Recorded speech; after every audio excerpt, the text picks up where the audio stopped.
السلام علیکم ورحمۃ اللہ وبرکاتہ۔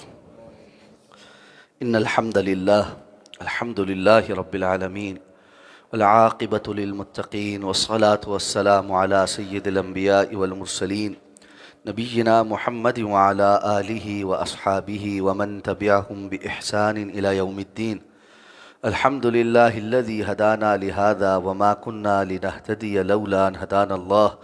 رب اشرح لی صدری ویسر لی امری واحلل عقدۃ من لسانی یفقہوا قولی۔ اللہم انفعنا بما علمتنا وعلمنا ما ينفعنا وزدنا علما۔ اللہ تعالیٰ کے فضل و احسان سے سورہ النساء کی آیت نمبر 70 تک ہمارا سبق مکمل ہو چکا ہے۔ آیت نمبر 71 سے آیت نمبر 73 تک انشاءاللہ آج ہم تلاوت کریں گے۔ اعوذ باللہ من الشیطان الرجیم۔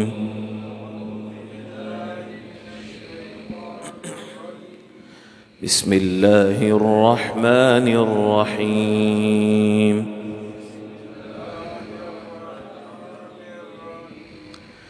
یا ایہا الذین آمنوا خذوا حذرکم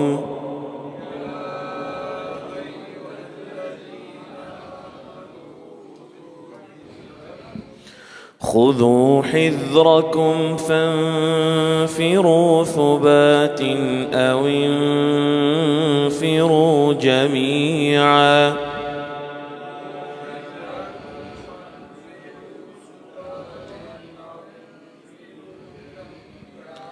وإن منكم لمن ليبطئن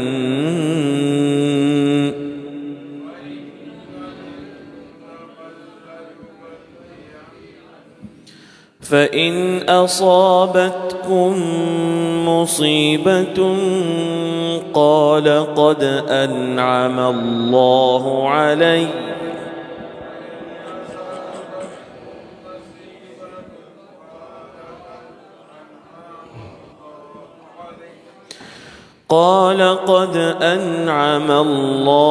علي إذ لم أكن معهم شهيدا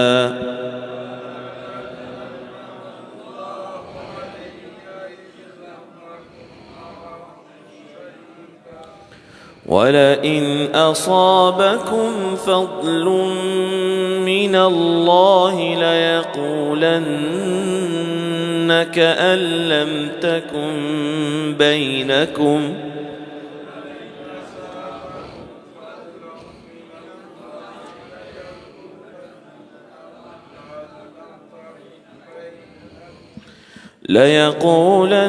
ليقولن كأن لم تكن بينكم وبينه مودة يا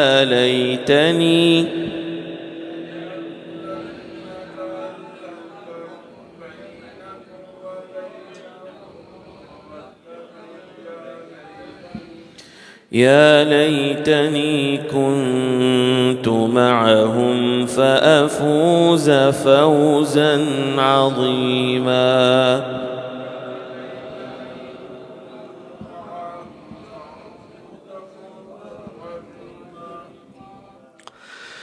یا ایہا الذین آمنوا، اے ایمان والو، خذوا حذرکم، اپنے بچاؤ کا سامان پکڑو، فانفروا ثبات، تو پس نکل کھڑے ہو گروہ در گروہ، او انفروا جمیعا، یا نکلو سب کے سب، وَإِنَّ مِنْكُمْ لَمَن لَيُبَطِّئَنَّ، اور یقیناً تم میں کچھ ایسے ہیں جو ضرور بضرور دیر کر دیں گے، فَإِنْ أَصَابَتْكُمْ مُصِیبَةٌ، پس اگر تمہیں کوئی تکلیف پہنچے، قالا، تو کہتا ہے، قد انعم اللہ علیہ، یقیناً اللہ نے مجھ پر انعام کیا ہے، اذ لم اکم معہم شہیدا، کہ میں ان کے ساتھ وہاں پر حاضر نہیں تھا، وَلَئِنْ أَصَابَكُمْ فَضْلٌ مِّنَ اللَّهِ، اور اگر تمہیں اللہ کی جانب سے کوئی فضل آن پہنچے، لَيَقُولَنَّ، تو البتہ ضرور بضرور کہے گا، كَأَن لَّمْ تَكُن بَيْنَكُمْ وَبَيْنَهُ مَوَدَّةٌ، کہ گویا کہ تمہارے اور اس کے درمیان کبھی دوستی تھی ہی نہیں،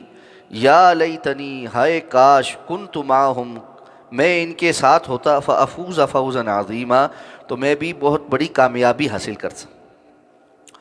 گزشتہ آیات میں اللہ رب العزت نے ارشاد فرمایا تھا کہ یہ کیسے لوگ ہیں جو آپ کے فیصلوں پر بھی راضی نہیں ہوتے، اور اگر اللہ ان کے اوپر یہ لکھ دے کہ یہ اپنے آپ کو قتل کریں یا اپنے گھروں سے نکلیں تو پھر یہ کیا کریں گے۔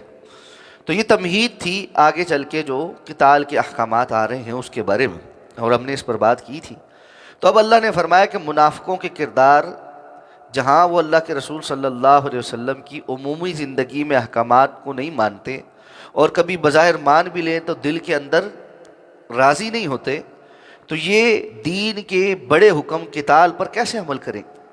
تو اب اہل ایمان کو بتلایا جا رہا ہے کہ منافقین تمہارے اندر کس قسم کا رویہ رکھتے ہیں۔ تو سب سے پہلی بات یہ بتلائی کہ اے ایمان والو خذوا حذرکم، اپنے بچاؤ کا سامان اختیار کرو۔ یہ جنگی حکمت عملی میں سے سب سے بڑی حکمت عملی کہ انسان جنگ لڑتے ہوئے اپنے بچاؤ کا سامان تلاش کرے اور دفاع کے حوالے سے مضبوط ہو۔ جنگی حکمت عملی اس چیز کا نام نہیں ہے کہ بندہ بس یہ سوچے کہ میں نے جا کر شہید ہو جانا اور جو ہے نا مر ہی جانا ہے۔ یقیناً شہادت مومن کا مطلوب ہے، مقصود ہے، لیکن اس کے ساتھ ساتھ اللہ کے دین کا غلبہ اور کفار کی شکست بھی اس کا مطلوب۔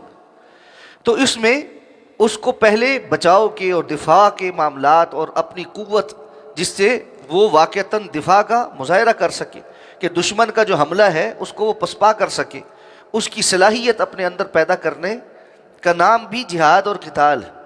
صرف یہ نہیں ہے کہ بھی جس وقت کوئی دشمن مارنے آئے گا تو ہم سامنے کھڑے ہو جائیں گے اور گولی لگ جائے گی اور ہم مر جائیں گے اور شہید ہو جائیں گے۔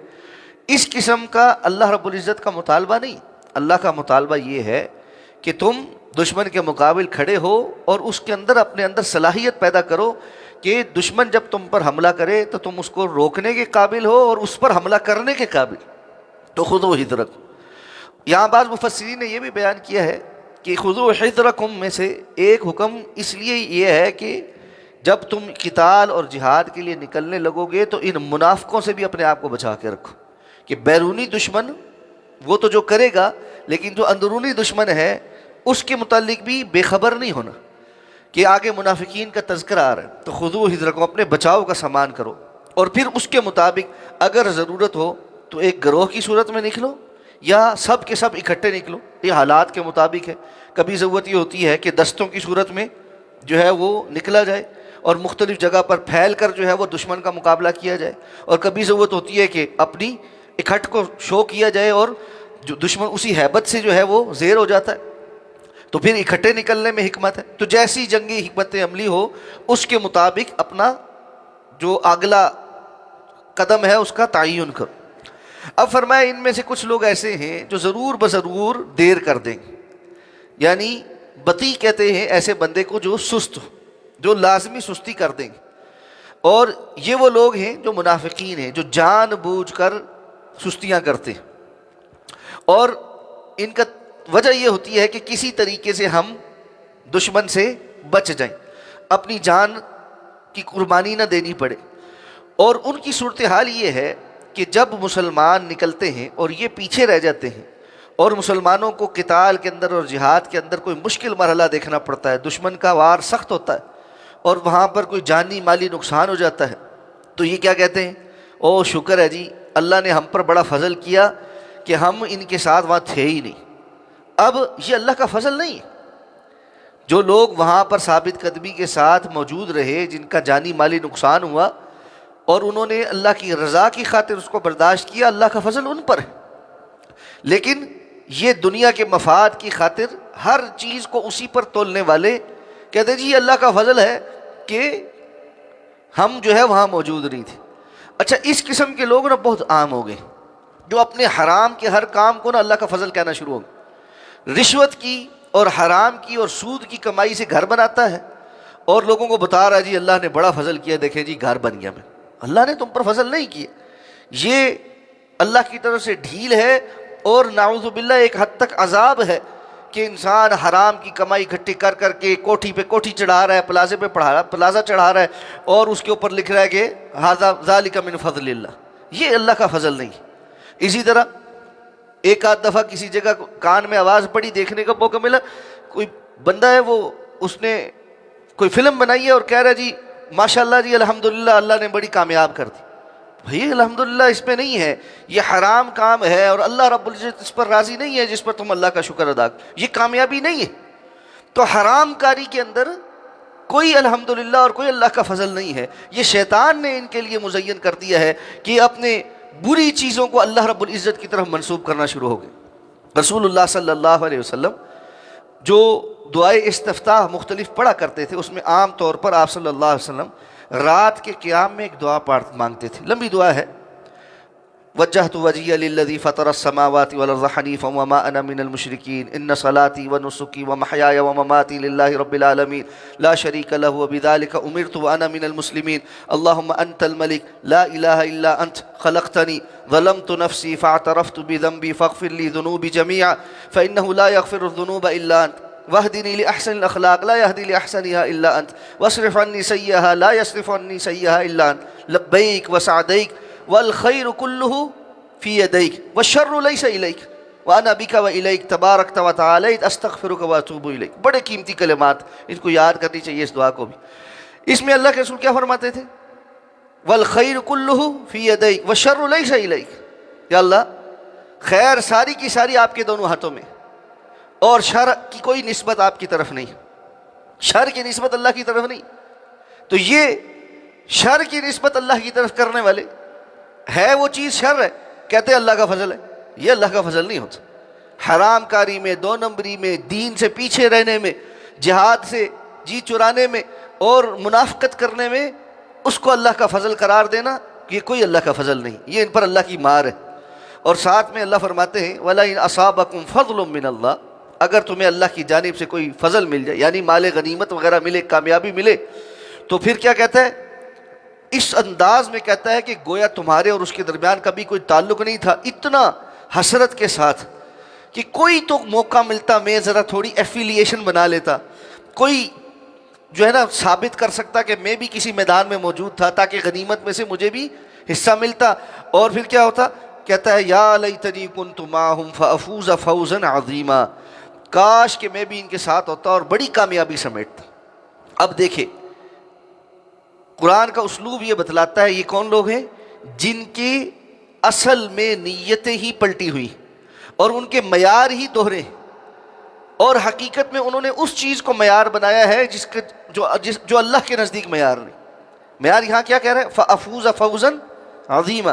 اس کے نزدیک قتال، اس میں شہادت، یا اس کے اندر زخمی ہونا، یا مال کا خرچ ہو جانا، یا تکلیف کا پہنچنا، یہ عظیم کامیابی نہیں ہے. مال کا مل جانا، پیچھے پیچھے رہ جانا، جان چھوٹ جانا، کوئی قربانی نہ پیش کرنا، یہ عظیم کامیابی. اور آپ اندازہ لگا لیں دائیں بائیں اور خود اپنے حال کے اوپر انسان نظر دوڑائے تو اکثر اوقات ہم اس قسم کے معاملے میں ایسے ہی کہ جب او جی جان چھوڑ گئی، شکر ہے جی اس طرف ہمیں نہیں آنا پڑا، ہمیں نہیں کرنا پڑا، یہ کام کسی اور نے کر لیا، ہمیں نہیں کرنا پڑا. اس طرح نہیں معاملات. کتنی اولادیں ہیں جو اپنے ماں باپ کی خدمت نہیں کر رہی اور کسی اور بہن بھائی کے اوپر ڈالا ہوا ہے اور وہ کر رہے ہیں، تو یہ اندر اندر خوش ہے کہ ٹھیک ہے جی یہ لگے ہیں، بس میری جان چھوٹی ہوئی. تمہاری جان نہیں چھوٹی ہوئی، تم محروم ہو. یہ خیر جو سمیٹ سکتے تھے وہ ساری کی ساری اللہ نے پسند نہیں کی کہ تم سمیٹ سکو. اور اللہ تعالیٰ نے کہا ہے کہ یہ جو پیچھے رہ جانے والے ہیں یہ سمجھتے ہیں کہ ہم خود پیچھے رہ گئے، اللہ رب العزت نے پسند ہی نہیں کیا کہ اللہ کے راستے میں نکل سکتے، اس لیے پیچھے رہ گئے. تو اللہ تعالیٰ ایسے لوگوں کو خیر سے محروم کر دیتے، ان کو موقع نہیں ملتا، ان کو توفیق نہیں ملتی، اور وہ اپنے طور پر سمجھ ہوتے ہم بڑی کامیابی سمیٹ رہے ہیں، ہم بڑے سمجھدار ہیں، بڑے سیانے ہیں، اور یہ جو لگے پھرتے ہیں اور یہ جو قربانیاں دے رہے ہیں یہ سارے بیوقوف ہیں. واللہ انسان کو قیامت کے دن پتہ چل جائے کہ کون بیوقوف تھا اور کون عقلمند تھا. یہ منافقین صحابہ کرام کو کہتے تھے کہ کیا ہم ان بیوقوفوں کی طرح عام ایمان لائیں؟ الا انہم هم السفہاء. اللہ نے فرمایا خبردار یہ خود بیوقوف ہیں، ان کو عقل نہیں. اس لیے ایسے لوگ آ کر نا ارد گرد بھی بڑی جو ہے نا باتیں پھیلاتے، خاندان کے اندر، آس پڑوس میں، کولیگز میں سے آ کر آپ کے سامنے ایسے فلسفے بیان کریں گے. جو بندہ صحیح رستے پر ہوگا اس کو آ کر ورغلائیں گے. آ کر کیا کہتے ہیں وہ خاتون جو گھر میں اللہ کے حکم سے بیٹھی ہے، اپنے بچوں کی پرورش کر رہی ہے، اپنے گھر والوں کو ٹائم دے رہی ہے، اپنے شوہر کی خدمت کرتی ہے، اپنے ساس سسر کی خدمت کرتی ہے، سارا اللہ کے حکم کو اس نے پورا کیا ہوا ہے، اس کو آگے کہیں تم نے اپنی زندگی برباد کر دی، تم گھروں میں بس یہ ہاؤس وائف بننے کے لیے تم نے پڑھا تھا، ساری پڑھائی تمہاری کا کیا فائدہ ہوا، تم نے اپنا کیریئر تباہ کر دیا، تم بیکار خاتون بن کے بیٹھی ہو۔ اب وہ بیچاری جو ہے نا ایک وسوسے میں آ جاتی ہے کہ دیکھو بھائی میں تو جو ہے نا واقعتاً کچھ بھی نہیں کر رہی، اور یہ جو ورکنگ وومن ہے جو گھر سے بن سور کے نکلتی ہے اور جو جس کا بڑا کیریئر ہے، یہ واقعتاً بہتر۔ کیا بیوقوفی والی بات۔ اب انسان اگر خود خیر کے اوپر نہیں ہے، کسی دوسرے کو اللہ نے خیر پر رہنے کی توفیق دی ہے، صحیح بات تو اس کو کہنی چاہیے، صحیح بات تو کہنی چاہیے، لیکن لوگ کیا کرتے ہیں، لوگ اپنے عیب کو ماڈرن فیشن بنا لیتے ہیں اور دوسرے کی خیر کو بدنما کر دیتے۔ تو ایسے بیہودہ لوگوں سے بہت زیادہ بچنا چاہیے، جو آ کر آپ کی زندگی کے اندر جو حقیقتیں ہیں، جو اصل چیزیں ہیں، جو اللہ اور اللہ کے رسول صلی اللہ علیہ وسلم کے احکامات ہیں، ان سے تو آپ کو ہٹا دیں، اور جس بدنمائی کے اوپر اور جس کمزوری کے اوپر وہ خود ہیں وہ سکھانے کی کوشش کریں کہ یہ اصل کام کرنے کا۔ تو یہ جو ہے نا انسان کو ایسے لوگوں سے بچنا چاہیے۔ کیا کہتا ہے، فَأَفُوزَ فَوْزًا عَظِيمًا، اگر میں مال غنیمت سمیٹ لیتا تو میں بہت عظیم کامیابی سمیٹتا۔ حالانکہ رسول اللہ صلی اللہ علیہ وسلم سے پوچھا گیا، اللہ کے رسول صلی اللہ علیہ وسلم، ایک بندہ قتال اس لیے کرتا ہے کہ اللہ کا کلمہ بھی بلند ہو اور ساتھ میں مجھے کوئی مال بھی مل جائے گا، مال غنیمت بھی مل جائے گا، تو کیا اس کا جہاد ہے؟ آپ نے فرمایا اس کا کوئی جہاد نہیں۔ حالانکہ اس کی نیت یہ بھی ہے کہ اسلام کو فائدہ بھی ہو، ساتھ نیت یہ ہے کہ میں اس لیے جہاد میں جا رہا ہوں کہ مجھے مال غنیمت ملے گا۔ یہ ڈوئل نیت نہیں چل سکتی، ملے یہ اللہ کا فضل ہے، اللہ نے امت مسلمہ کے لیے مال غنیمت کو حلال کر دیا، اس کی نیت نہیں کی جا سکتی کہ میں صرف اس لیے جا رہا ہوں کہ مجھے وہاں سے کچھ ملے گا، دنیاوی مفادات کے لیے یہ کام نہیں ہو سکتا۔ اس لیے اس معاملے میں سمجھ لیں کہ اللہ کے دین کو اخلاص کی ضرورت ہے، اللہ کے دین کو اخلاص کی ضرورت ہے، اور ہر عمل میں اخلاص ہوگا تو وہ اللہ کے ہاں کامیابی، اور اخلاص غیر اللہ کی کسی بھی قسم کی پذیرائی اور اس کی طرف سے کوئی فائدے کی امید سے نکل جانے کا نام۔